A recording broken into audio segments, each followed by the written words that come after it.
Os Correios divulgaram internamente um ofício com novas medidas para enfrentar o prejuízo de 2 bilhões e 600 milhões de reais, valor registrado em 2024. Quem traz as informações, mais uma vez aqui no Jornal Jovem Pan, chegando por aqui, o André Anelli.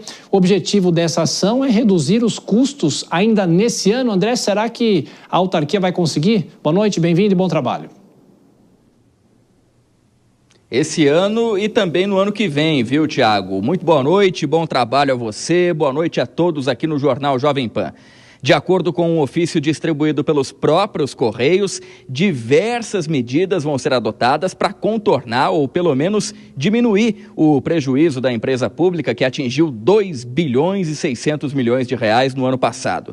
Entre as ações divulgadas estão o compartilhamento de unidades operacionais, a venda de imóveis ociosos, redução de custos com manutenção, otimização da malha operacional e logística, revisão de contratos nas 10 maiores superintendências estaduais, reestruturação da rede de atendimento e aprimoramento da malha de transporte aéreo e terrestre.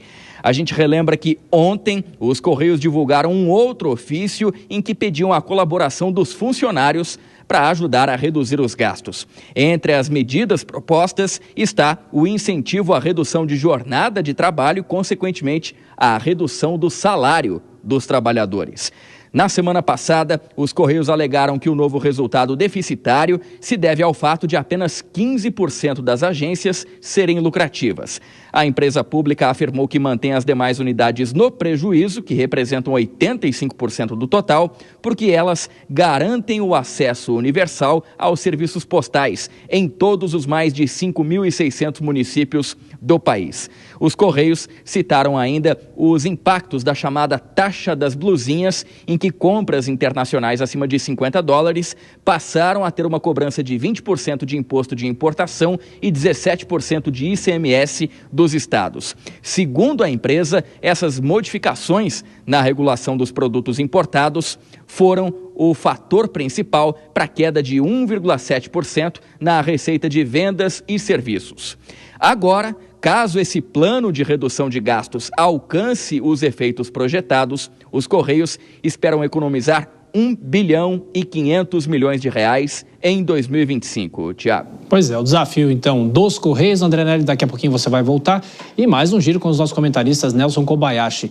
A própria história de privatizar os Correios, essa história não é nova, inclusive já há essa discussão, o Vilela chegando por aqui. Eu te pergunto então, Kobayashi, de que forma o governo vai trabalhar com isso? Porque são prejuízos muito altos e os funcionários podem perder emprego, tem o PDV que eles estão tentando fazer. Olha, Tiago, apesar de toda a pressão em relação aos prejuízos dos Correios nos últimos anos todos, não vai acontecer nada nessa gestão do presidente Lula, porque a visão que se tem do governo Lula em relação aos Correios não é de que a empresa pública deva dar lucro. Os Correios teriam uma função social de atingir os lugares onde a iniciativa privada não teria interesse de chegar. Então, uma agência no interior do estado do norte, por exemplo, de algum dos estados do norte, não daria lucro a uma empresa privada e, portanto, não faria sentido uma privatização. Só o Estado mantém ali um prédio, uma estrutura, funcionários, ainda que dando prejuízo, para o simples fato de manter este lugar acessível pelos Correios a essas pessoas. Além disso, também com as funções sociais dos Correios, como, por exemplo, como foi na tragédia do Rio Grande do Sul do ano passado, em que só pelo fato dos Correios existirem é que o Brasil todo pôde mandar gratuitamente, inclusive, para o cidadão, as suas doações. Então, esta visão social a respeito dos Correios faz com que, neste governo, não haja nenhum tipo de ensaio de privatização da entidade. É verdade, não há dúvida que é uma empresa importante para o Brasil, enfim, mas é uma empresa que faz praticamente esse trabalho sozinho, né? Exatamente. Sozinho, né? Exatamente, Tiago. E nós estamos falando de um número que é astronômico, 2,6 bilhões de perda no ano de 2024. É um número extremamente significativo, dá quase metade do que está sendo apurado aí preliminarmente nessas investigações do INSS. O número é muito grande. O governo federal, que tem grandes dificuldades financeiras, o país precisa realmente ter um pouco mais de caixa para investimentos, acaba não podendo ficar custeando uma gastança de desordenada como essa e que não consegue se sustentar. Eu vejo que seria fundamental que o governo olhasse com olhos mais profissionais, mais racionais para os Correios, ou então, infelizmente, nós vamos ter a continuidade desses gastos muito volumosos. Pois é, Kobayashi, só para a gente fechar essa discussão, de que forma o governo deve tratar isso, então? Se não quer privatizar, como é que fica?